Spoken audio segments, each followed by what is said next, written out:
વિજ્ઞાન પ્રદર્શનનો મુખ્ય હેતુ તો એવો હોય છે કે બાળક જે પાઠ્યપુસ્તકમાં પ્રયોગ જોવે છે પણ એ પાઠ્યપુસ્તકના પ્રયોગ માત્ર જોવા માટે જ નહીં પણ એ પ્રદર્શન મારફતે પોતાની જાતે અને ગ્રુપ યુનિટી એની ભાવના ગ્રુપ યુનિટીની થાય, બીજી કે પોતાની જાતે નવા નવા વિચારો કરે, એના માટે મુખ્ય હેતુ છે. ગણિત વિજ્ઞાન પ્રદર્શન આ રીતે આપણે કરી શકાય સારું એવું, અને પોતાના વિચાર પોતાની જાતે પ્રગટ કરે.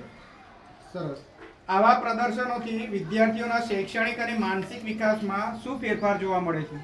એમના માનસિક અને વિચારોમાં બહુ જ બધા ફેરફાર જોવા મળે છે. પોતાની જાતે સર્જનાત્મક શક્તિનો વિકાસ કરી શકે છે અને અંધશ્રદ્ધા હોય, બીજી કોઈ માન્યતા હોય, એમાંથી પણ એ પોતાની જાતે બહાર નીકળી શકે છે અને અલગ અલગ પ્રયોગો દ્વારા એ પોતાનું આઈક્યુ લેવલ ઊંચું કરી શકે છે.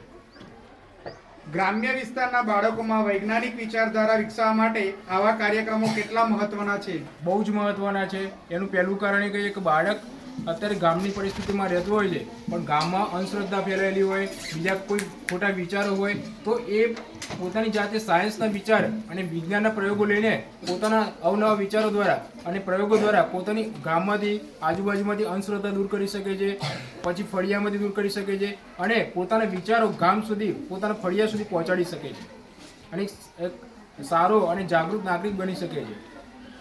વિજ્ઞાન પ્રદર્શન વિશે બાળકોને તમે શું કહેવા ઈચ્છો છો?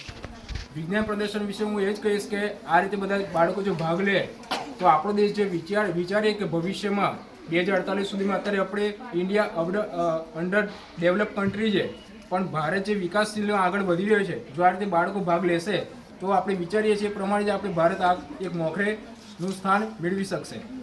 આભાર.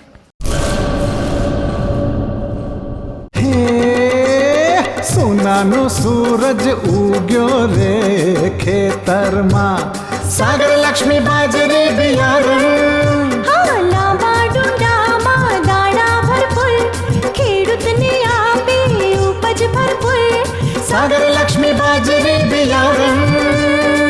સાગર લક્ષ્મી એગ્રીસીડ્સ ઉત્પાદિત હાઇબ્રિડ બાજરી બિયારણ જ વાવો.